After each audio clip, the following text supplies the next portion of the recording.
Assalamualaikum warahmatullahi wabarakatuh, dan salam sejahtera untuk kita semua. Aktivitas bersepeda akan semakin menyenangkan bila ditunjang oleh komponen yang layak pakai. Layak pakai di sini tidak harus harganya mahal, tetapi komponen tidak mengalami keausan, rusak, atau kotor.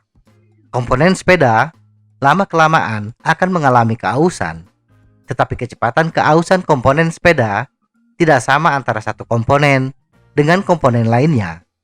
Nah, bagian tersulit adalah mengetahui kapan komponen tersebut harus diganti. Mengganti komponen yang aus tepat pada waktunya akan menghemat biaya pemeliharaan sepeda secara keseluruhan. Karena komponen yang sudah aus tetapi tidak diganti bisa menyebabkan komponen lain mengalami kerusakan. Berikut beberapa informasi masa pakai dan kapan komponen sepeda harus diganti.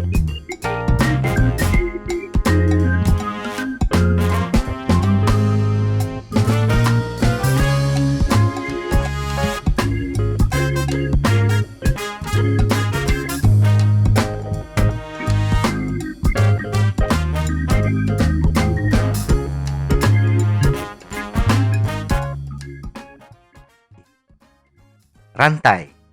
Rantai yang sudah aus sering menjadi penyebab utama perpindahan gigi tidak presisi atau rantai sering lepas dari chainring. Secara umum, rantai bisa bertahan sekitar 3.000 hingga 5.000 km. Berapa kilometer rantai bisa bertahan tergantung kepada pemeliharaan rantai. Semakin sering dirawat, dibersihkan, diberi pelumas, jarak jangkauan semakin jauh. Selain itu, umur rantai juga bergantung pada kondisi cuaca dan output daya yang dikerahkan.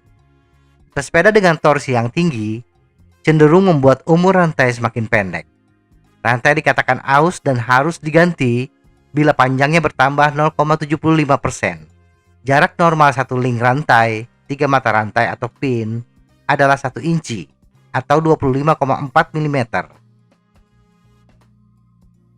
Crankset. Masa pakai chainring bergantung kepada pemeliharaan rantai. Rantai yang terawat dengan baik bisa membuat crankset bertahan lebih lama. Tidak ada perkiraan berapa umur crankset harus diganti. Crankset harus diganti bila mengalami kerusakan atau keausan.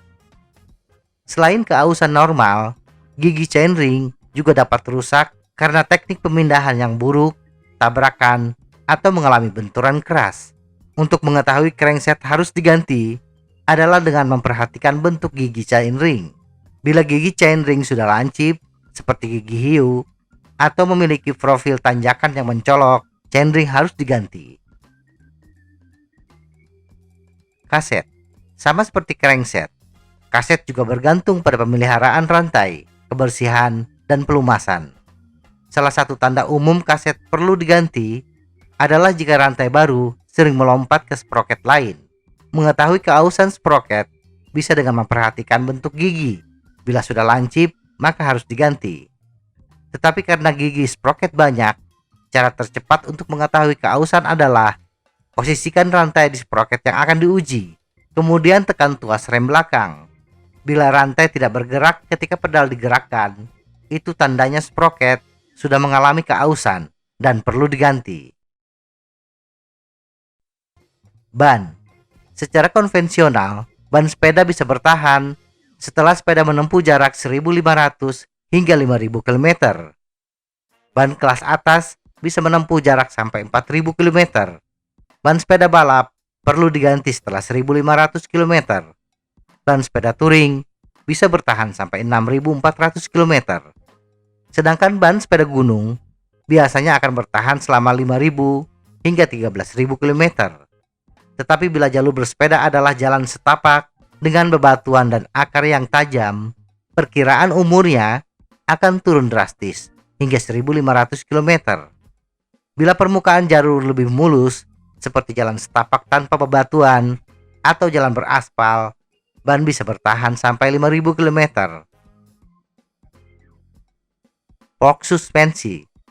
Pabrikan box suspensi, box, merekomendasikan untuk mengganti box suspensi bila sudah digunakan selama 125 jam atau sudah berumur 1 tahun.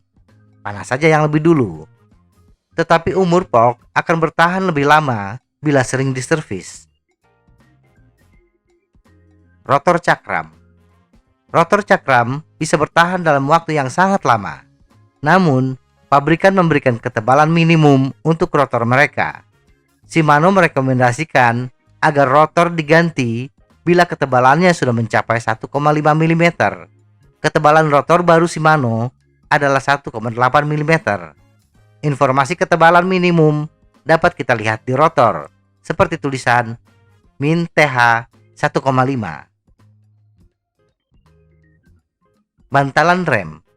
Bantalan rem cakram dengan bahan resin bisa bertahan sampai jarak jelajah 800 hingga 1200 km. Sedangkan yang berbahan di senter bisa bertahan 1600 hingga 2000 km. Tetapi jarak tempuh ini bukan perkiraan yang akurat, karena umur bantalan rem bergantung kepada seberapa banyak kita melakukan pengereman, kondisi cuaca, dan kondisi jalur bersepeda. Bantalan rem berbahan resin lebih cepat aus. Ganti bantalan bila ketebalannya hanya tersisa 75% dari ketebalan ketika baru dipasang. Sedangkan bantalan rem berbahan di senter lebih awet. Untuk mencapai ketebalan 75% membutuhkan waktu yang lebih lama. Sedangkan untuk bantalan rem pelek, bantalan harus diganti bila pola gigi atau tapak di sisi kontak sudah menghilang. Rear derailleur. Dalam kondisi pemakaian yang normal, tidak ada benturan atau patah karena kesalahan pesepeda. Rear derailleur yang dibuat oleh merek terkemuka bisa bertahan bertahun-tahun walaupun sepeda terus digunakan. RD Deore yang saya gunakan saat ini masih bekerja dengan baik dan mulus walaupun sudah berumur 10 tahun lebih. Kebanyakan derailleurs pensiun bukan karena kelelahan, tetapi karena rusak akibat sepeda jatuh dan RD menimpa benda keras atau patah yang disebabkan oleh benda yang terjepit ke dalam drivetrain, misalnya batu, cabang pohon, dan lain-lain. Semoga informasi ini bermanfaat. Tetap sehat. Salam goes.